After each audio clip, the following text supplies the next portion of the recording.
Hoje falar da nossa paraxá Terumá.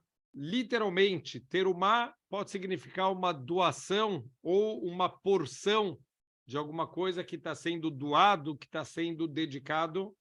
Aqui a verdade é que a gente tem uma paraxá um pouquinho técnica, mas a gente vai ver que tem muitas coisas bonitas que a gente pode aprender para a nossa vida, porque basicamente essa paraxá vai falar dos comandos de Hashem para a construção do Mishkan. Então, a gente tem o nosso Mishkan, o nosso templo móvel, que ele foi construído quando a Israel estava no deserto. Esse templo móvel, como o nome já diz, ele era desmontável e montável. Então, ele vai ser, todas as vezes que o povo judeu vai viajar, esse Mishkan, ele era completamente desmontado, ele era dividido em pedaços e ele era transportado pela tribo de Levi, e finalmente quando o Amisrael eles vão chegar em algum lugar para acampar, então eles vão montar novamente esse Mishkan. Não era fácil a montagem, a gente vai ver isso nas parashiot das próximas semanas, a gente vai falar bastante, algumas semanas, a partir de agora, a gente vai falar sobre o Mishkan, sobre as roupas do Kohen Gadol, e a gente vai ver que tem parashiot que falam do comando de Deus para a construção do Mishkan, e tem parashiot que falam sobre a construção propriamente dita. Então, aqui, na Parashat Terumá, a gente ainda está falando do comando de Hashem para a construção desse Mishkan, que, na prática, ele durou os 40 anos que o povo judeu estava no deserto, mesmo depois que a Israel entrou em Eretz Israel, o Mishkan não foi desativado, o Mishkan ele mudou algumas vezes de lugar e mudou um pouco também a estrutura dele. Então, por exemplo, quando o Mishkan foi para a cidade de Shilo, ele já era um Mishkan que já tinha um pouquinho de uma aparência mais firme, mais fixa, e depois disso ele se transformou no nosso Beit HaMikdash. Então, o Mishkan ele durou muitos anos, mas ele é uma estrutura móvel, uma estrutura temporária, e depois o Beit HaMikdash foi a nossa construção definitiva, que infelizmente hoje em dia a gente não tem o mérito de ter o nosso Beit HaMikdash. Agora, muito interessante que a gente sabe um detalhe, que a Torá ela não está necessariamente em ordem cronológica. O que isso significa? Não quer dizer, por exemplo, que Avraham Avinu vem antes de Adam Arishon. É óbvio que tem coisas que elas sim estão em ordem cronológica, mas não necessariamente todos os acontecimentos estão em ordem cronológica. Então, existe uma discussão entre os nossos sábios se a construção aqui do Mishkan ela tem alguma coisa a ver com o bezerro de ouro, ela foi feita depois do bezerro de ouro, ou se ela não tem nada a ver com o bezerro de ouro, foi um comando de Deus independente. Os Forno, por exemplo, ele traz uma ideia aqui muito forte, muito importante para a gente entender a conexão que a gente tem com Hashem.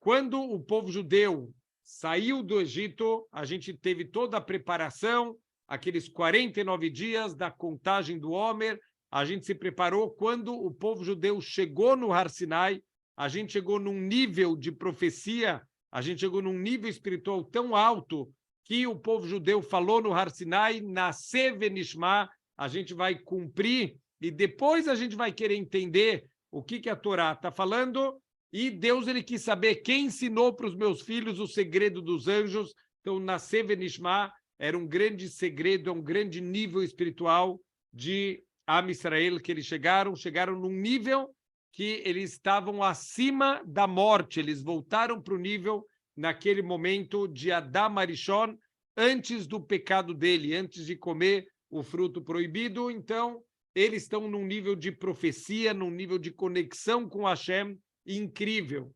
Então, olha que incrível que fala os Forno, nesse nível que eles estavam, não seria necessário ter um Mishkan. Então, de acordo com essa opinião, o Mishkan é algo ruim, entre aspas, para o povo judeu, é uma demonstração da queda espiritual deles, porque a gente estava num nível espiritual tão elevado que não precisava de nada para a gente se conectar com Deus, a conexão já era automática.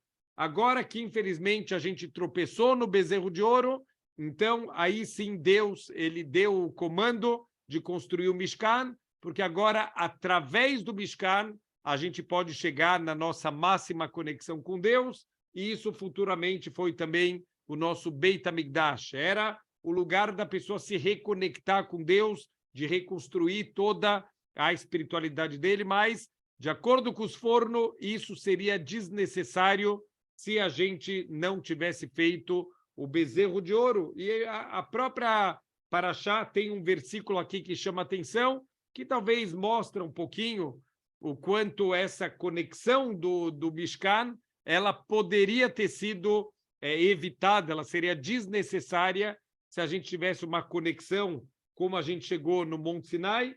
Assim está escrito, Ve'asuli Mikdash, façam para mim um Mishkan, um Mikdash, um lugar sagrado, Veshahanti Betoham. Então, e eu vou repousar, deveria estar escrito Betorro, eu vou repousar dentro dele, não está escrito Betorro, está escrito Betoham, dentro de vocês. Então, olha que incrível, toda a construção no Mishkan, na verdade, é para que a presença de Deus vai repousar sobre cada um de nós. Se a gente tivesse num nível mais elevado, a gente não ia precisar aqui do Mishkan como um meio, como um intermediário para a gente ter essa conexão com Hashem, mas já que a gente caiu de nível, então agora foi necessário a gente ter essa conexão através do Mishkan. Outro detalhe aqui, que obviamente não dá para passar batido, não dá para a gente começar desde a Parashat Trumá, então só para a gente nomear aqui, entender um pouquinho o que vai acontecer nas próximas semanas, a gente tem a Parashat Trumá, que vai ser inteirinha só sobre a construção do Mishkan, a gente tem semana que vem Parashat Tetzaveh, que também vai ser sobre algumas partes que faltaram do Mishkan, mas principalmente sobre as roupas do Kohen Gadol, as 8 roupas que o Kohen Gadol ele usava no serviço que ele fazia no Mishkan. Depois disso, a gente vai ter a Parashá Ki Tisa, que também um pouquinho dela vai falar sobre o Mishkan, por exemplo, vai falar de um utensílio chamado Kior, que era usado para a lavagem das mãos, vai falar sobre o óleo de unção, que era feito para ungir os reis, que era feito para ungir os sacerdotes, e depois vai falar sobre o bezerro de ouro. Mais um pouquinho da Parashá também tem a ver com o Mishkan, e depois as 2 últimas Parashiot aqui do Sefer Shemot, que são a Parashá Vayakel e a Parashá Pekudei, que continua falando sobre a construção na prática do Mishkan. Quer dizer, o Deus ele dando a ordem para Moshe, são as Parashiot Trumá e a Parashá Tetzaveh, e essas 2 últimas Parashiot, Vayakel e Pekudei, são a execução do Mishkan propriamente dito, com alguns detalhes de como foi feito o nosso Mishkan. Então, aqui a pergunta óbvia, estamos falando aqui de 4 Parashiot e meia, quer dizer, quase 5 Parashiot, falando sobre a construção do Mishkan. Quer dizer, já explicamos, o Mishkan ele durou os 40 anos do deserto, depois a gente entrou na terra de Israel por algum tempo, ainda existiu o Mishkan, mas depois ele foi substituído pelo nosso Beit HaMikdash e acabou o Mishkan na história do povo judeu. Então, por que gastar 4 Parashiot e meia para falar de algo que já não existe mais, há mais de 2.000 anos que já não existe esse Mishkan, quase 3.000 anos que já não existe mais o Mishkan? Por que ficar se alongando tanto? A gente podia pensar que tá bom, a Torá ela gosta de ser detalhista, a Torá gosta de explicar tudo de uma forma muito detalhada, mas a gente tem uma grande surpresa quando a gente volta na primeira Parashá da Torá, Parashá Bereshit, que começa a falar sobre os segredos da criação. Então, os segredos da criação, a gente vai encontrar que tudo que a Torá fala sobre a criação do mundo e todos os seus segredos são exatamente 31 versículos só, acabou. Quer dizer, o comecinho da Parashá fala sobre a criação do mundo e 4 parashot e meia, perdão, falando sobre a construção do Mishkan. Então, eu não estou entendendo. Deus ele escreve toda a construção de uma maneira muito compacta, com a construção do mundo, a criação do mundo e todos os seus segredos de uma forma toda compactada. Os nossos sábios falam que tem muitos segredos dentro desses poucos 31 versículos, mas está muito compactado. E aqui a gente está se estendendo muito. Então, a gente tem que saber, de certeza, aqui a gente tem uma mensagem muito forte que está sendo transmitida para o ser humano. A criação do mundo, a gente sabe que Deus ele fez o mundo a partir do nada, mas isso é de Deus, não importa para a gente. Tanto que a Torá começa com a letra Beit, de Bereshit. A letra Beit ela é aberta da letra Beit para frente, mas a parte de trás dela é fechada. Tudo que Deus fez, tudo que aconteceu e os segredos da criação do mundo não são para a gente. Agora, o Mishkan, o que ele representa? O nosso serviço, a nossa avodá para Hashem, a nossa conexão com Hashem.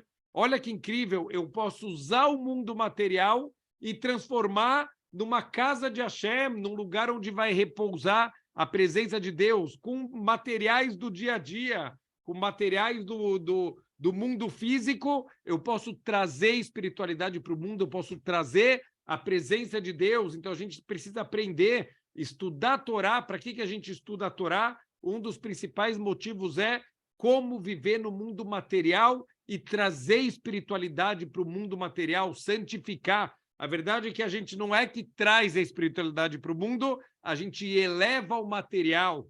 Quando eu uso o mundo material da maneira correta, eu estou conectando o material com o espiritual e, de certa maneira, a gente está fazendo com que a presença de Deus ela seja mais sentida no mundo. Óbvio que Deus ele é tudo, Lashem Haaretz Umloó, de Deus é a terra e tudo que está contido nela, mas a pessoa pode viver 120 anos nesse mundo, ignorando completamente o seu lado espiritual, pode vir para esse mundo para comer, para beber, para se divertir e sair daqui sem absolutamente nada de espiritualidade.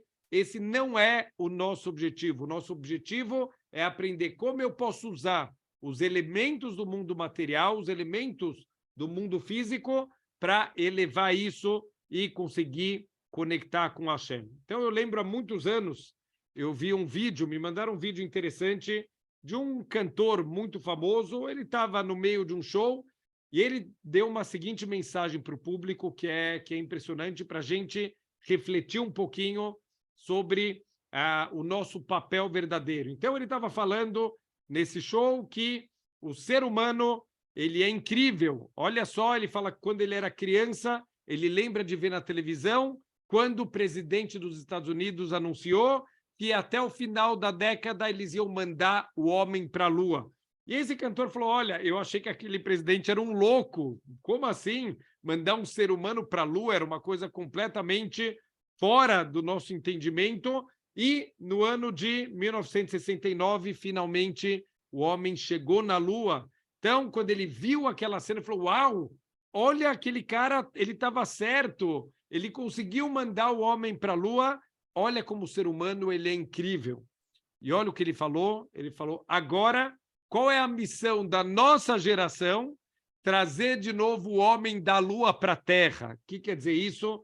Ele fala, a gente gasta milhões de dólares para saber os segredos da criação do mundo, aquele acelerador de partículas para saber alguns microsegundos depois do Big Bang, o que aconteceu com as partículas, e a gente vai ver se tem vida na Lua, se tem vida em Marte, e a gente não sabe cuidar da vida na Terra.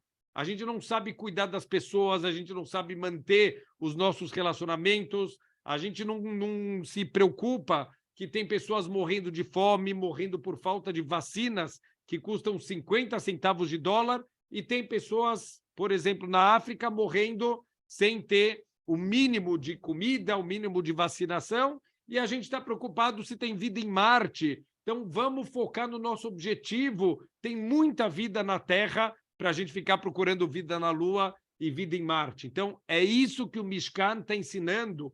Vive aqui na Terra, usa o mundo material para se transformar e transformar o mundo inteiro em alguma coisa mais espiritual, transforma esse mundo em um lugar melhor. Então, outro detalhe também muito bonito sobre a construção do Mishkan é que o Sefer Shemot, ele é chamado de Sefer HaGalut ve'HaGeulah, que é o livro do exílio e da redenção. O que a gente falou até agora aqui no Sefer Shemot? A gente está falando justamente da redenção do povo judeu no Egito.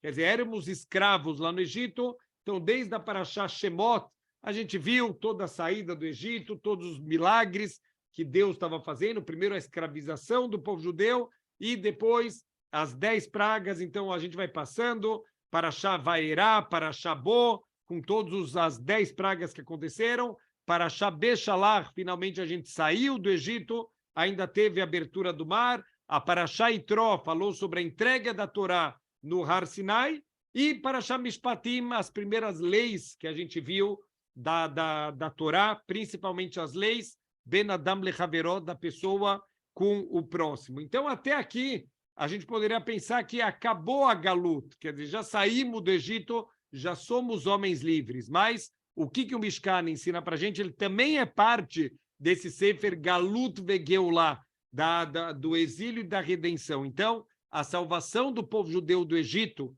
ela não termina quando a gente fisicamente sai do Egito. A gente precisa sair espiritualmente também do Egito, de toda a idolatria, de toda a falta de valores morais. Então, por isso, o Mishkan, ele é parte da saída do Egito, quer dizer, é parte da gente sair dos nossos limites também. Egito, Mitzrayim, é a mesma linguagem de Metzarim, o que limita a gente, a pessoa ter uma visão limitada, ela achar que o mundo material é uma coisa só material, isso é uma limitação da forma que a gente vive a nossa vida, e o Mishkan é justamente o que representa o quanto o mundo material, ele, na verdade, pode ser completamente conectado com o espiritual, e essa é, Bezrat Hashem, a nossa meta de vida. Então, vamos começar, já demos uma bela de uma introdução aqui, então vamos começar a falar um pouquinho desse incrível Mishkan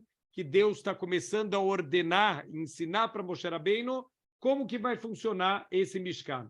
Então, assim começa a nossa Parashá Terumá, vai daber Hashem el Moshe lemor, então Deus está ordenando, de novo, não é a construção do Mishkan, aqui é a ordem de Deus para Moshe construir com todos os detalhes, com todas as informações, daber el Bnei Israel, vai kru li trumá, eu quero que vocês peguem para mim uma porção ou uma doação, como a gente falou, a linguagem trumá pode ser uma porção, como fala o Rashi, ou alguns falam como uma doação. Peguem para mim uma doação, met kol ish asher yedavnu libo, tikhu et trumati. Qualquer pessoa que o seu coração for caridoso, que seu coração de forma voluntária. Então, aqui não é uma doação obrigatória, aqui é uma doação voluntária, porque existiam algumas doações que são obrigatórias. Nessa época aqui de Moshe Rabbeinu, a gente tinha, na verdade, 3 tipos de doações diferentes, 2 eram obrigatórias e essa terceira, que a nossa Parashá está tratando dela, é uma doação voluntária, doa quem quer, doa quanto quer. A primeira doação é uma doação de Mahatzita Shekel, de uma moeda de meio shekel. Shekel, na verdade, as moedas antigamente, o valor delas era o peso que elas tinham de ouro ou de prata. Então, aqui, Mahatzita Shekel é uma moeda de prata. Então, era Mahatzita Shekel, meio shekel de prata, essa moeda. Essa era a primeira doação obrigatória. Todo mundo do povo tem que doar. Ninguém pode doar mais do que isso, mas ninguém pode doar menos do que isso. Para que servia essa primeira doação? Então, essa primeira doação era para compra dos korbanot e outros serviços, outras coisas comunitárias. A gente sabe que os korbanot, os sacrifícios, alguns sacrifícios eles são individuais, quer dizer, uma pessoa, por exemplo, que fez certas transgressões, parte do conserto da transgressão era a pessoa oferecer um korban lá no Mishkan, futuramente no Beit HaMikdash, isso é uma coisa pessoal dela, quer dizer, isso vem do dinheiro dela. Mas alguns korbanot, eles são korbanot tziburim, comunitários. Por exemplo, o korban tamid, o korban que era oferecido todos os dias, um korban de manhã e outro korban no final da tarde. Isso é, como o nome já diz, é korban tamid, o korban constante, o korban de sempre. Então, todos os dias a gente faz o korban da manhã, o korban do final da tarde. Isso é feito para o tzibur, isso é feito para toda a comunidade, para todo o povo judeu. Como que as pessoas participavam desse korban? Cada um dando uma vez por ano esse mahatzita shekel, que ele vai ser convertido na compra desses korbanot e outras necessidades que a gente tinha do nosso Beit HaMikdash, do nosso Mishkan. Por isso que na semana passada a gente leu, junto com a Parashá normal, isso foi uma falha, a gente acabou não mencionando, o Shabat passado também era chamado o Shabat da Parashá Shkalim. O que é a Parashá Shkalim? Justamente a Parashá que fala da doação desse meio shekel. Então, isso, por que a gente lê nessa época, agora perto de Purim? A gente tem, na verdade, 4 parashot especiais que a gente vai ler em algumas semanas entre o Rosh Chodesh Adar e também o Rosh Chodesh Nissan, no próximo mês. E a primeira dessas 4 parashot é justamente Parashat Shkalim. Por quê? Porque no Rosh Chodesh Adar já começavam a anunciar para o povo, lembrando de fazer a doação do Mahatzita Shekel. Por quê? Porque no Rosh Chodesh Nissan, que pela Torá é chamado de Chodesh Rishon, apesar da gente sempre associar o mês de Tishrei como o primeiro mês do ano, mas a Torá chama de Chodesh Rishon, o primeiro mês é o mês de Nissan, é o nosso mês de saída do Egito, é o mês da formação de Am Israel, esse é chamado de primeiro mês. Então, no Chodesh Nissan, precisava renovar a Kupá de Tzedakah, a caixa de Tzedakah do nosso Beit HaMikdash. Então, as pessoas tinham que doar esse Mahatzita Shekel. No começo do mês de Adar, a gente já anunciava para as pessoas para ter um mês para todo mundo já fazer essa doação até chegar o Rosh Chodesh Nissan. Então, a gente já leu isso na semana passada, que é essa primeira doação, e que também muitas vezes era feito essa doação de Mahatzita Shekel para a contagem do povo judeu. Como não pode fazer uma contagem direta do povo, só uma contagem indireta, então essa contagem ela era feita através do Mahatzita Shekel, e esse dinheiro que era recolhido, que era usado para contar, ele também era, posteriormente, ele era revertido para os serviços do Mishkan e futuramente para os serviços do Beit HaMikdash. A segunda doação, também obrigatória, é uma outra doação de Mahatzita Shekel, que todo mundo teve que doar, isso uma única vez, e essa prata que foi doada, ela foi usada para uma parte específica aqui do nosso Mishkan, chamado Adanim. Adanim são bases, são sapatas de prata que eram usadas para estrutura do Ohel Moed. A gente vai explicar um pouquinho aqui, Bezrat Hashem, na aula, mas aqui é a base, a fundação. Então, isso também era obrigatório para todo o povo. E a única coisa que era voluntária é esses materiais para a construção do Mishkan. Aqui tem um ensinamento incrível da psicologia humana. Por que Mahatzita Shekel, que é um valor pequeno, era um valor que todas as pessoas conseguiam doar isso, então, quer dizer, a Torá, óbvio que não vai cobrar um valor que, coitados pobres, vão ter que vender a casa para isso. Não, estamos falando aqui um valor que a grande maioria das pessoas sim conseguia esse valor do Mahatzita Shekel para fazer a doação sem grandes dificuldades. Então, isso era obrigatório, mas aqui, para a construção do Mishkan, estamos falando de ouro, estamos falando de prata, de cobre, estamos falando de lãs tingidas, por exemplo, com tchelet, que era uma tinta extremamente cara, uma tinta azul celeste, que era extraído de um certo peixe. Então, quer dizer, estamos falando aqui de materiais caros, aqui é voluntário, ninguém é obrigado a doar nada. Então, você obriga a doar o que é mais fácil e o que é mais difícil ficou como voluntário. Então, isso tem um ensinamento incrível.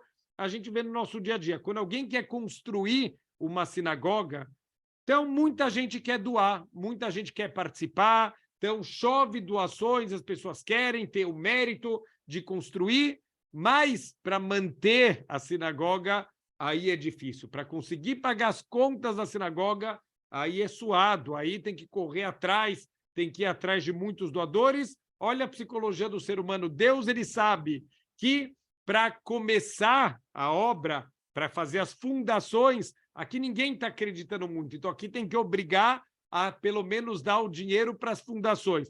Depois que o povo viu que a coisa vai para frente, para doar os materiais foi moleza. Moshe teve que mandar parar. Chega, já deu todo o material que a gente precisava. Então, olha que incrível. Para construir é muito fácil, mas os corbanotos, serviço do dia a dia, aqui é difícil conseguir alguém. A Hashem teve que obrigar a dar uma Hatzita Shekel, por isso que é importante todo mundo que frequenta uma sinagoga, que dê a sua contribuição, que ajude a manter o dia a dia da sinagoga, que construir é fácil. O difícil é realmente manter o lugar funcionando de uma forma plena, de uma forma adequada. Vamos dar uma olhada aqui nos materiais que foram doados. Como a gente já falou, se a gente prestar atenção, a gente vai ver que os materiais estão em ordem do mais caro para o mais barato. Então, olha só, começa com ouro, depois a prata, depois o cobre, depois a lã tchelet, que é essa lã tingida com azul celeste, depois uma lã de argamano, uma lã púrpura, depois uma lã vermelha, que era tingida com um inseto, com verme, que provavelmente é o mesmo inseto que é usado hoje em dia para atingir comidas. Obviamente, a gente não usa isso dentro da kashrut, mas tem muitos alimentos não kasher que usam a colchonilha. Colchonilha é uma praga de laranja, de frutas cítricas, que é usado para fabricar essa tintura vermelha, que é usado, por exemplo, em iogurtes, em chicletes e muitas coisas que tem com o tom avermelhado, é usar essa colchonilha. Também aqui é algum tipo de verme, algum tipo de inseto que era esmagado para extrair esse corante vermelho, linho, pelo de cabra, couro de carneiro, couro de tarrax, que é um animal que hoje em dia está extinto, mas era um animal muito bonito, com couro que era todo colorido, madeira de acácia, óleo e especiarias. Quer dizer, especiarias, coisas com cheiro bom, mas, surpresa, qual é o último material? Pedras preciosas, diamante, rubi, safira. Peraí, até agora estava indo bem, até agora está indo em ordem, realmente do mais caro para o mais barato. Por que que as pedras preciosas elas aparecem por último? Então, explica os nossos sábios que todo mundo podia fazer a doação, era completamente voluntário, mas os Nessiim, os líderes do povo judeu, cada tribo tem o seu líder, normalmente eram pessoas muito ricas, que tinham muitas posses. Eles fizeram a seguinte oferta para o povo: olha, vamos fazer um combinado, vocês doam quanto vocês puderem, e o que faltar, pode deixar que a gente cobre, a gente vai fechar as contas. Então, doa quanto vocês puderem e a gente fecha a conta. Olha, qualquer fundraiser, qualquer pessoa que se esforça para fechar as contas de uma instituição, de uma sinagoga, é o sonho da vida de qualquer fundraiser vir um doador, falar, olha, pode deixar, junta um pouquinho de dinheiro que você conseguir e o que faltar está na minha conta. Pode deixar que eu vou fechar essa conta aqui. É o sonho da vida de qualquer pessoa que vai arrecadar dinheiro. Mas Deus, ele vê não só a boca da pessoa, Deus vê o coração da pessoa. Deus percebeu duas características indesejáveis nos Nessiim, aqui nesses líderes do povo judeu. Primeira característica não muito adequada é a preguiça, a tzlut. Eles foram preguiçosos. Eles deveriam ter feito o quê? Primeiro, olha, a gente vai doar um pouquinho, vocês doam o resto, e se faltar alguma coisa, a gente doa de novo. Quer dizer, mas já começa agora. Não fica sentado na poltrona. Não, olha, doa vocês. o que faltar a gente vai. Isso demonstrou atzlut, demonstrou preguiça, que é o contrário da característica que é esperada de um Yehudi, que é justamente a zrizut, é a agilidade, ter uma oportunidade, ter uma mitzvah, não deixa ela learmitz, ela virar hametz, vai lá e faz a mitzvah agora, não deixa para depois, não deixa para mais tarde, aproveita cada oportunidade da vida. Então, Deus percebeu que eles tiveram atzlut, eles tiveram preguiça e não foram imediatamente doar. E segundo problema, talvez esse ainda maior, Deus percebeu uma certa gavá, um certo orgulho nesses líderes aqui do povo judeu. Por quê? Porque como se, olha, Deus precisa de mim, então, olha, vocês fazem a parte de vocês, eu vou fechar o que faltar. Deus não precisa de ninguém. Então, olha o que aconteceu na prática, o tapa na cara que Hashem acabou dando nos Nessiim, o povo inteiro doou, Moshe teve que pedir para parar as doações, chega, já chegou em tudo o que precisava, todas as quantias de material que eu preciso, eu já recebi, parem de trazer materiais. Nessa hora, os Nessiim, os líderes, acordaram, não, mas Moshe, pera, a gente não doou ainda, a gente quer participar e agora? Eles ficaram muito mal, eles realmente fizeram tchuvá, eles entenderam, eles se arrependeram de todo o coração, que eles perceberam que não foi a forma correta de reagir, e Deus aceitou a tchuvá deles e falou, tudo bem, vocês podem doar as pedras preciosas, aonde vão ser usadas? Nas roupas do Kohen Gadol, que Bezrat Hashem a gente vai ver na semana que vem. Por que isso aqui está por último? Porque essa preguiça e essa gavá, elas mancharam a doação. Quer dizer, a doação ela não está em ordem do preço do material, está na dificuldade que alguém teve para doar. Óbvio que para doar ouro é muito mais difícil do que para doar óleo, para doar azeite. Então, quer dizer, quem doou ouro normalmente doou com muito mais vontade do que quem doou coisas mais baratas. E aqui as pedras preciosas, apesar delas serem muito caras, elas vieram aqui manchadas pela preguiça e pelo orgulho, por isso que aqui na ordem elas estão por último e não em primeiro lugar, como seria o esperado. Então, vamos falar um pouquinho de algumas partes do nosso Mishkan que foram ensinadas para Moshe Rabbeinu. O Mishkan se divide em duas partes. Existem os kelim, os utensílios usados para o serviço diário, e existe a estrutura do Mishkan. Aqui a gente vai ver que primeiro vão ser trazidos alguns kelim, alguns utensílios, e só depois que vai falar um pouquinho sobre a estrutura do Mishkan.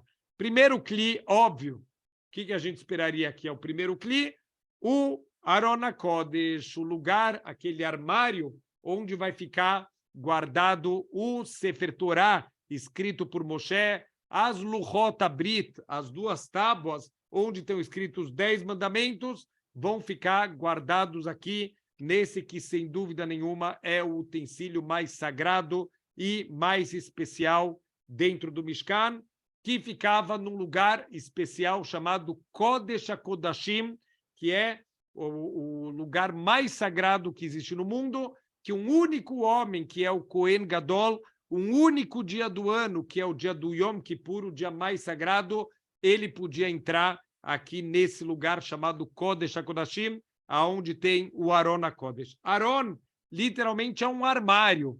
Também é o nome que a gente dá hoje em dia, o Aron HaKodesh, é aquele armário onde a gente guarda o nosso Sefer Torah. Como que era esse Aron HaKodesh aqui do Mishkan? Na verdade, eles eram 3 caixas.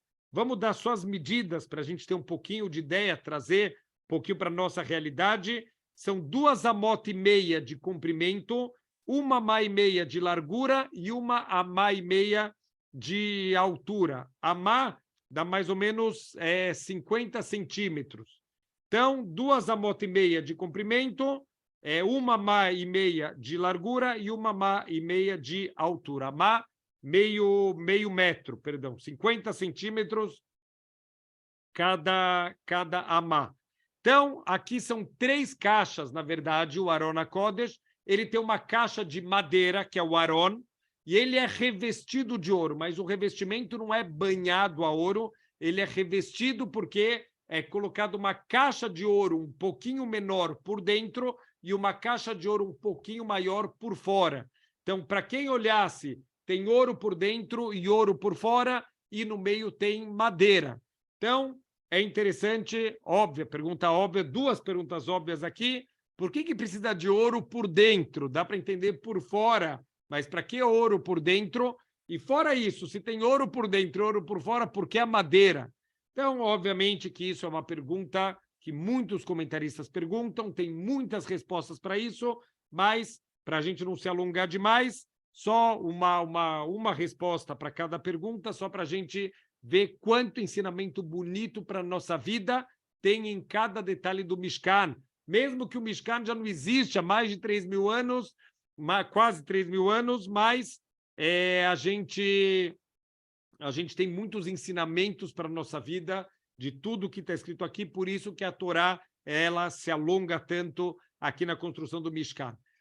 Mesmo que você chegou no nível de ser ouro por dentro e ouro por fora, lembra que tua essência é madeira. O ouro é um material que não estraga, mas a madeira ela é perecível. Não deixa que o ouro suba na tua cabeça, você achar que você é melhor que os outros, você achar que você vai viver para sempre, ninguém vai viver para sempre. Seja uma boa pessoa, não importa se você tem mais dinheiro ou menos dinheiro, respeita todo mundo, ajuda todo mundo que você puder ajudar, não se ache melhor do que as outras pessoas. Fora isso, uma outra explicação muito bonita é que se fosse maciço de ouro, seria muito pesado para carregar e Deus não quer sobrecarregar as pessoas, ele não manda alguma coisa que a gente não consegue carregar, por isso que o miolo era de madeira, que ficaria um pouco mais leve para carregar o Arona Kodesh. Outro detalhe muito bonito do Arona Kodesh é que ele tem uma tampa, e essa tampa se chama Kaporet. Essa Kaporet era uma única peça de madeira que ela vai sendo martelada, ela vai sendo moldada para formar, além da tampa, também moldava dois querubins, dois anjos, um olhando para o outro, um representa Am Israel e outro representa Deus. Então, quer dizer, não pode fazer os anjos e depois grudar eles na tampa, tudo tem que ser feito a partir da mesma peça de ouro. Obviamente, deve ter um nível de dificuldade absurdo para conseguir fazer esses kelim aqui da Torá. Isso que os anjos, um representa Deus e um representa o povo judeu, isso era um demonstrativo de como estava o relacionamento de Deus com o povo. Então, normalmente, quando Deus estava bem com o povo, quer dizer, o povo está cumprindo o Torá, está cumprindo as mitzvot, está ben adam lechaveró, as pessoas estão se respeitando, então os kruvim, um estava olhando para o outro, demonstrando que eles estão numa relação de amor. Deus e o povo judeu estão num relacionamento de amor, mas Deus nos livre quando o povo judeu começa a se desviar. Várias vezes na história, o povo judeu começou a fazer idolatrias, como na destruição do primeiro Beit HaMikdash, idolatria, assassinato, relações ilícitas. Então, obviamente, que os kruvim, eles se viravam de costas um para o outro, mostrando que Deus está decepcionado com o seu povo. Agora, um detalhe espetacular, que está escrito que na destruição do templo sagrado, o que a gente esperaria? Que os dois kruvim estão no distanciamento máximo, quer dizer, Deus está destruindo o Beit HaMikdash por causa das nossas transgressões, mas está escrito que os anjos, no momento da destruição, eles estavam abraçados um com o outro, o que não acontecia nem nas épocas quando o povo judeu estava andando os caminhos. Isso para mostrar que Deus estava dando um aviso para o povo judeu, mesmo que vocês erraram, mesmo que vocês transgrediram, mesmo que vocês espiritualmente destruíram o Beit HaMikdash, mas eu não vou abandonar vocês, eu estou junto com vocês. Então a gente tem que lembrar, mesmo uma pessoa lo aleino que fez transgressões, que se afastou de Deus, Deus não desiste de ninguém, Deus não desiste da mesma forma que um pai não desiste de um filho, Deus ele não desiste dos filhos dele, mesmo que a gente errou, mesmo que a gente se afastou, as portas da Tchuvá estão sempre abertas para a gente voltar para Hashem e a gente recomeçar o nosso relacionamento com ele. Então, essa Kaporet era um grande milagre eles conseguirem moldar com esses anjos, e maior ainda o milagre desses anjos, que são parte de uma única peça de ouro, eles conseguirem se movimentar. Então, grandes milagres que aconteciam, e esse Kli, esse utensílio aqui, o Aron HaKodesh, ficava dentro do Kodesh HaKodashim, a única coisa que fica dentro do Kodesh HaKodashim. Não era um lugar grande, só para ter uma ideia de tamanho, o Kodesh HaKodashim era uma sala de 10 amot por 10 amot. Estamos falando de uma sala de 5 metros por 5 metros, quer dizer, uma sala de 25 metros quadrados. Isso era o Kodesh HaKodashim do Mishkan. Depois, se der tempo, a gente tenta passar todas as medidas do Mishkan para a gente tentar trazer um pouquinho para a nossa realidade. Fora isso, depois a Parashá vai falar sobre a Shulchan. O que era a Shulchan? Era uma mesa de madeira, toda revestida de ouro. Então, também, madeira de acácia, é um tipo de árvore, revestido de ouro. E nessa mesa eram colocados os Lechem Apanim. Ela tinha uma estrutura que formava 12 bandejas. Então, era 6 de um lado e 6 do outro da mesa. As dimensões da mesa são 2 amot de comprimento, 1 amá de largura e 1 amá e meia de altura. Então, de novo, não estamos falando aqui de utensílios muito grandes, estamos falando 1 metro por meio metro por 75 centímetros de altura. Isso era a Shulchan.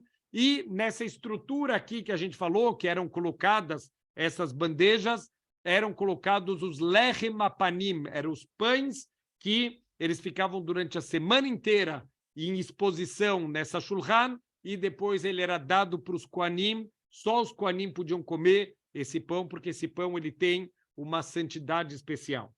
Depois disso, a Parashá fala sobre a Menorá. Menorá, Baruch Hashem, todo mundo que estudou um pouquinho da história de Hanukkah conhece a nossa famosa Menorá. Só, de novo, para ter ideia de tamanho, a nossa Menorá tinha 18 tfahim de altura. Um tefah é um punho. Quanto que é um punho? Mais ou menos, aproximadamente 10 centímetros. Então, você tem 18 tfahim de altura, estamos falando de um utensílio de 1,80 m.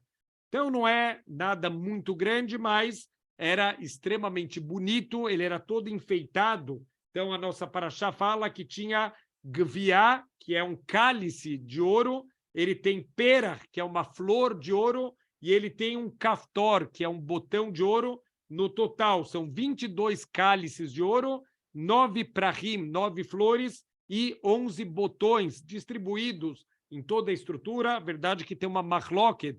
Normalmente, a gente vê a Menorá ela com os braços arredondados. Isso é uma opinião. Urashi, por exemplo, famoso comentarista da Torá, ele não concorda que assim era o formato da nossa Menorá. Ele fala que os braços eram retos na diagonal e não braços curvos, como a gente vê na maioria, inclusive aquela Menorá que está em exposição lá em Israel, perto do Kotel. Então, lá é a opinião de que era curvo, mas tem opiniões que era reto na diagonal. Aqui também tinha que ser feito de uma única peça de ouro, e essa peça de ouro ela vai sendo martelada, ela vai sendo moldada para se formar com todos os detalhes, como a gente falou, com esses cálices, com essas flores, esses botões. Era um trabalho extremamente difícil. Quando Deus explicou para Moshe como era a Menorá, ele não entendeu. Então, Deus mostrou para ele uma Menorá de fogo. Falou, você vai fazer assim, como você está vendo nessa imagem de fogo. Mesmo assim, Moshe não conseguia fazer. E aí, Hashem falou, joga ela no fogo. Era parte do processo para fazer essa peça única. E a Menorá saiu pronta. Da linguagem aqui da Torá, está escrito se fez a Menorá. O que quer dizer se fez a Menorá? Ela saiu pronta. A pergunta é, se Deus já sabe tudo, ele já sabia que Moshe não vai conseguir construir a Menorá, então para que ele ordenou e explicou e mostrou a Menorá de fogo e não sei o quê, e depois falou, joga no fogo, ela saiu pronta? Por que ele já não deu pronto? Porque assim funcionam os milagres de Deus. Deus só manda um milagre depois que a gente faz a nossa parte. Faz primeiro a tua parte, faz até onde dá. Moshe tentou tudo que ele podia, então aonde Deus viu que não dá mais, Deus falou, daqui para frente é minha responsabilidade, assim é tudo na vida, Deus pode fazer o milagre que ele quiser, mas ele espera a nossa iniciativa, vai lá e faz a tua parte, e aí sim Deus ele vai fazer o milagre que for necessário.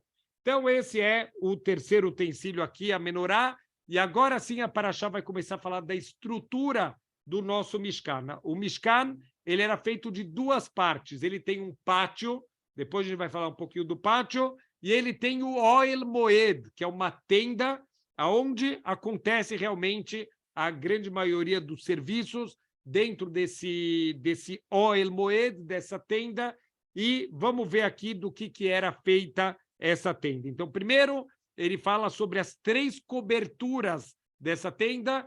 A estrutura dela é uma estrutura de madeira, isso vai ser trazido daqui a pouquinho, apoiado naquelas sapatas, né, naquelas bases de prata, mas tem 3 coberturas desse Ohel Moed, enquanto o resto do pátio ele era descoberto. Então, essa era a única parte coberta aqui do nosso Mishkan.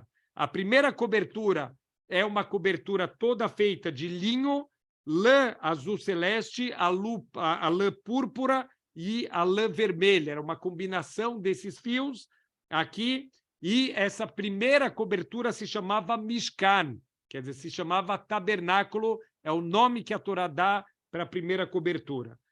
A segunda cobertura era feita de pelo de cabra, então esse pelo era todo trançado, era todo fiado, era feito um segundo nível de cobertura em cima do primeiro, e essa segunda cobertura se chamava Ohel. Ohel é uma tenda. E a terceira cobertura era feita de uma combinação de couro de carneiro, tingido de vermelho, e o couro do tarrash, que é aquele animal multicolorido que já está extinto. Então, tem uma discussão se era uma única cobertura, que era a junção desses 2 elementos, ou se eram 2 coberturas, quer dizer, seriam no total 4 coberturas no nosso Mishkan. As 2 primeiras coberturas, é muito interessante, elas eram feitas em fatias, as fatias eram costuradas em 2 grupos, e os grupos eram unidos com ganchos. Então, assim a estrutura ela ficava. Então, uma parte era costurada e uma parte ela era enganchada, como se fossem 2 tapetes que foram feitos de alguns pedaços. Esses 2 tapetes eram colocados um do lado do outro e eram presos com ganchos, mas aqui não é uma coisa definitiva. A parte costurada era uma costura definitiva, mas a parte dos ganchos é uma estrutura móvel que podia ser colocado e tirado quando eles vão viajar. Depois disso, fala sobre as tábuas. Então, eram tábuas de madeira de acácia, eram tábuas muito, muito grandes e pesadas, e elas eram revestidas de ouro. Então, essas tábuas elas eram colocadas uma do lado da outra, de pé.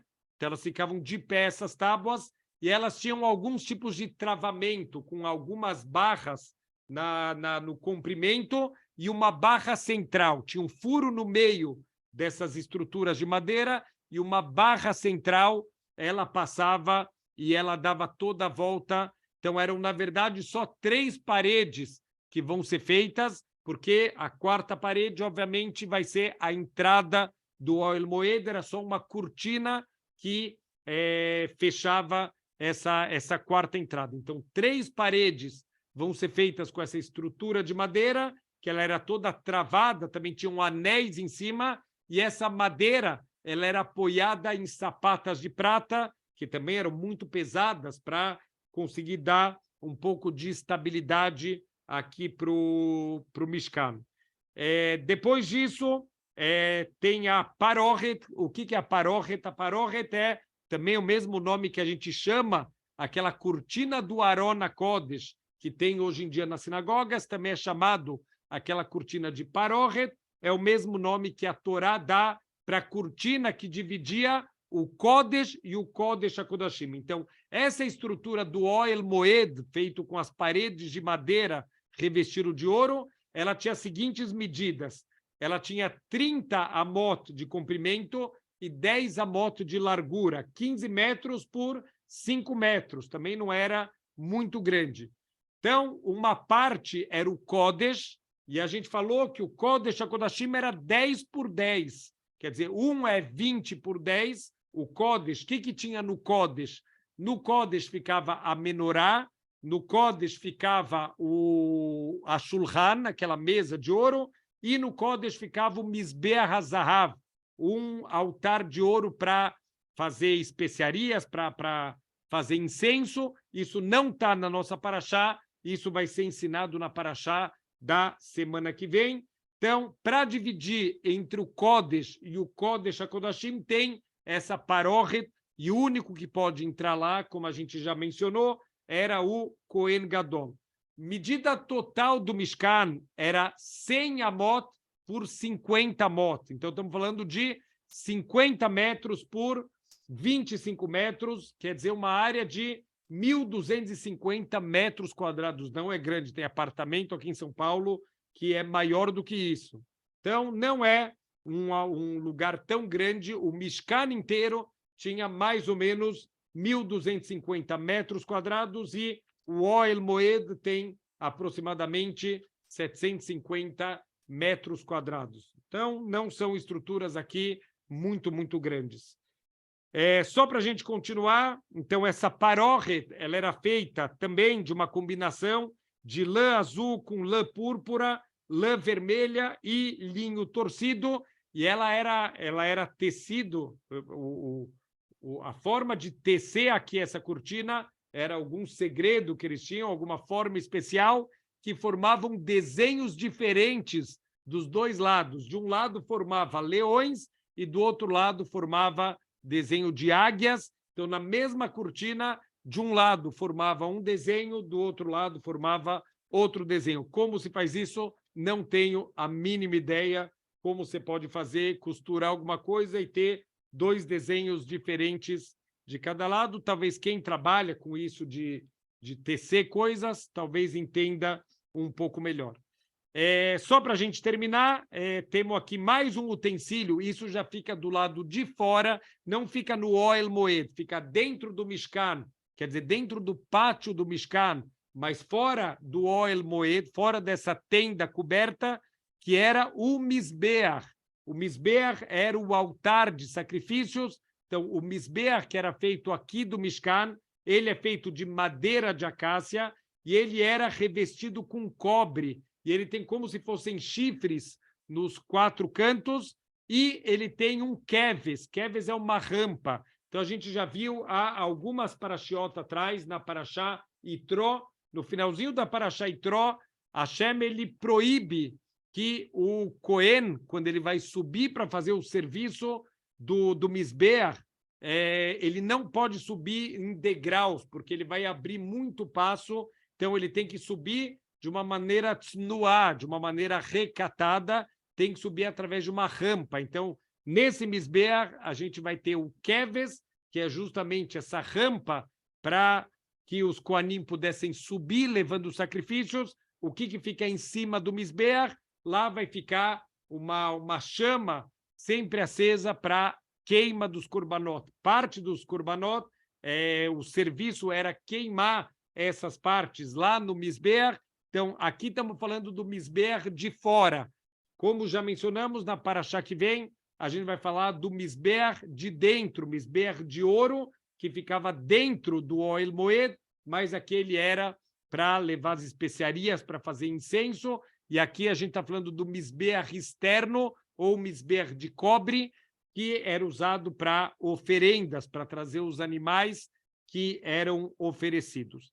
E, por último, a nossa paraxá termina falando sobre o pátio, quer dizer, esse pátio externo, como ele era delimitado, como que o Mishkan tinha os seus limites. Então, são pilares de madeira de acácia, que eram revestidos de cobre, que são apoiados sobre bases de cobre e enfeitados com fios de prata. Quer dizer, a gente tenta imaginar, deveria ser uma construção maravilhosa, uma construção linda, uma construção de materiais extremamente caros e preciosos. Então, e também a gente vai ver semana que vem as roupas do Cohen Gadol, que eram roupas extremamente bonitas e para dar um kavod, uma honra especial para o nosso serviço para Deus, e tinha pendurado nesses pilares de madeira, era pendurado uma cortina de linho. Então, em todo o perímetro aqui do Mishkan, ele era fechado e ficava só uma das partes que você podia mover para entrar, que era na entrada do Mishkan. Então, eu sei que é um pouco difícil sem a gente ter as imagens aqui, mas vale a pena procurar.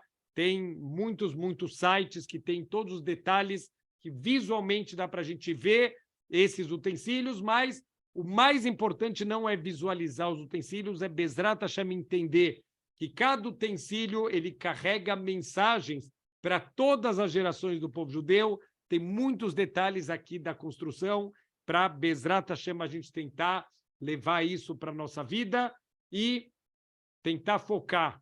Por mais que a gente quer saber os segredos, muita gente quer, às vezes, fazer um curto-circuito, furar a fila e os segredos da Kabbalah. Antes da gente chegar na Kabbalah, tem muito arroz e feijão para comer, de como se comportar, de como ser uma pessoa melhor, de Bezrat Hashem. Antes de chegar nos segredos, vamos fazer o básico, vamos estudar o Shulchan Aruch, as leis, como ser uma boa pessoa na prática, e Bezrat Hashem, aí sim, a gente, quem sabe, um dia vai conseguir chegar nos grandes segredos da Torá. Shavua Tov e Shabbat Shalom.